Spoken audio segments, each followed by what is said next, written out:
अस्सलाम वालेकुम नाज़रीन, मैं हूं वक़ास ऐश और आप देख रहे हैं रिलैक्स उर्दू। ताज़ा तरीन खबरों और अहम इंकिशाफात के साथ बढ़ते हैं आज की बड़ी खबर की तरफ। दोस्तों, आज के इस अहम सनसनीखेज़ और गर्मा गर्म मौजू में आप सबको दिल की गहराइयों से खुशामदीद कहता हूँ। मिडल ईस्ट की सियासत हमेशा से पेचीदा, हसास और बदलती रही है और इस पूरे खित्ते में अगर किसी मुल्क को सबसे ज़्यादा स्ट्रेटेजिक अहमियत हासिल है तो वो है जॉर्डन यानी उर्दन। और आज जॉर्डन के शाह अब्दुल्ला दोम पाकिस्तान के दौरे पर मौजूद हैं और इस दौरे को गैर मामूली अहमियत दी जा रही है। मीडिया हो, दिफाई इदारे हों या थिंक टैंक्स, हर जगह एक ही लफ्ज़ गूंज रहा है, F-16, F-16, F-16। आखिर ये F-16 का मामला क्या है? पाकिस्तान और जॉर्डन के दरमियान दिफाई ताल्लुकात कितने गहरे हैं और इस मुमकिन F-16 डील के पाकिस्तान के दिफा पर क्या असरात होंगे, आज हम बगैर किसी लगी लिप की, बगैर किसी घुमाव, आसान जुबान में सारी हकीकत आपके सामने रखेंगे। दोस्तों, जॉर्डन वो मुल्क है जिसकी अहमियत फ़लस्तीन और इसराइल के मसले पर सबसे ज़्यादा समझी जाती है। अरब इसराइल तनाज़ा हमेशा से जॉर्डन के गिर्द घूमता रहा है। अगर माजी की तरफ देखें तो सन 1950 में जब जॉर्डन ने यरूशलेम और वेस्ट बैंक पर कब्जा किया था तो पूरी दुनिया में सिर्फ दो मुमालिक थे जिन्होंने खुलकर जॉर्डन की हिमायत की, पाकिस्तान और बरतानिया।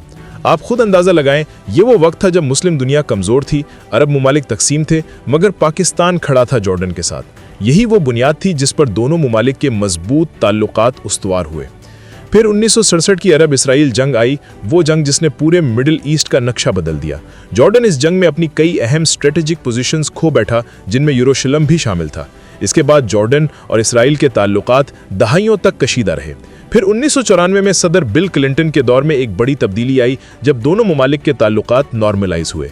इसी दौरान जॉर्डन ने अमेरिका से F-16 फाइटर जेट्स की बड़ी तादाद हासिल की और आज भी जॉर्डन के पास इन F-16 का एक बड़ा स्टॉक मौजूद है। अब आते हैं पाकिस्तान जॉर्डन F-16 कनेक्शन की तरफ।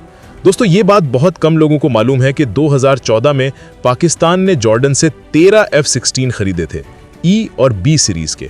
पाकिस्तान ने इन जहाज़ों को अपग्रेड करवाया और अपग्रेड के बाद ये तकरीबन F-16 ब्लॉक 17 के बराबर हो गए, यानी मॉडर्न, पावरफुल और मुकम्मल कॉम्बैट रेडी। आज सूरत हाल यह है कि जॉर्डन के पास तकरीबन 55 F-16 मौजूद हैं और जॉर्डन चाहता है कि ये जेट्स किसी दोस्त मुल्क को फरोख्त करे और उसकी पहली तरजीह है पाकिस्तान। लेकिन सवाल ये बनता है कि पाकिस्तान को मजीद F-16 की ज़रूरत क्यों?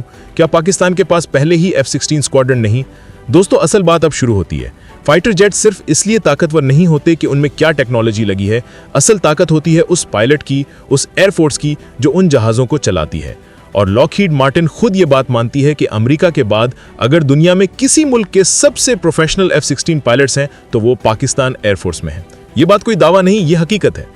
अब ताज़ा तरीन अपडेट्स देखें तो 2024 में जॉर्डन ने F-16 ब्लॉक 17 के जदीद तरीन वर्जन का बड़ा ऑर्डर दिया है, जिनकी डिलीवरीज 2027 से शुरू हो चुकी हैं। इसका मतलब यह है कि जॉर्डन अपने पुराने 55 F-16 बेचने जा रहा है और पाकिस्तान के लिए ये एक आइडियल मौका है क्योंकि पाकिस्तान इन जेट्स को तुर्की में कम लागत पर अपग्रेड करवा सकता है। पाकिस्तान और तुर्की के दिफाई ताल्लुकात पहले ही मजबूत हैं और तुर्की F-16 अपग्रेड टेक्नोलॉजी में दुनिया का लीडर समझा जाता है। पाकिस्तान का प्लान साफ है, पाकिस्तान F-16 को 2045 से 2050 तक अपनी एयरफोर्स का हिस्सा रखेगा। सबसे पहले F-7 रिटायर होंगे, फिर मिराज, मगर F-16 पाकिस्तान की एयर पावर की मेन स्पाइन रहेगी। वजह बहुत सादा है, F-16 एक कॉम्बैट प्रूवन, भरोसेमंद और हर मौसम में बेहतरीन कारकर्दगी देने वाला फाइटर है। अब सबसे बड़ी उलझन, जब पाकिस्तान के पास J-10C मौजूद है जो PL-15 जैसी 200+ किलोमीटर रेंज की मिसाइलें यूज करता है, तो फिर F-16 की जरूरत क्यों? जवाब है AMRAAM। पाकिस्तान के पास पहले ही AIM-120 AMRAAM मिसाइल्स मौजूद हैं जिनकी रेंज 100 से 105 किलोमीटर है और अब पाकिस्तान को AMRAAM C7 और C8 वर्जन मिलने वाले हैं जिनकी रेंज 160 से 180 किलोमीटर तक जाती है। इसका मतलब यह है कि अपग्रेडेड F-16 प्लस नए AMRAAM वर्जन पाकिस्तान की एयर कॉम्बैट ताकत को रफाल जैसे खतरनाक जहाज़ों के बराबर बल्कि कई जगह आगे ले जाते हैं। एयर मार्शल शाहिद लतीफ़ हमेशा कहते हैं कि जंग सिर्फ टेक्नोलॉजी से नहीं जीती जाती है कॉम्बिनेशन से। जब J-10C और JF-17 एक साथ फ्लाइट करते हैं तो ऐसा कॉम्बिनेशन बनता है जिसके सामने रफाल भी दबाव में आ जाता है। दुश्मन चाहे जितना भी ताकतवर हो, अगर आपके पास ऑल्टरनेट सिस्टम्स हो तो दुश्मन कभी भी आपको कॉर्नर नहीं कर सकता। यही वजह है कि पाकिस्तान F-16 को छोड़ने का सवाल भी नहीं उठाता। दुनिया की बात करें तो F-16 वो फाइटर है जिसने सबसे ज्यादा जंगें देखी हैं। अरब इसराइल जंगें, अफगानिस्तान, रूस के खिलाफ operations, Iraq war, gulf war, जहां भी गया F-16 ने अपनी रिलायबिलिटी साबित की और पाकिस्तान के पायलट इस फाइटर को जिस एक्यूरेसी, स्किल और प्रोफेशनलिज्म के साथ चलाते हैं, वही इसकी असल ताकत है।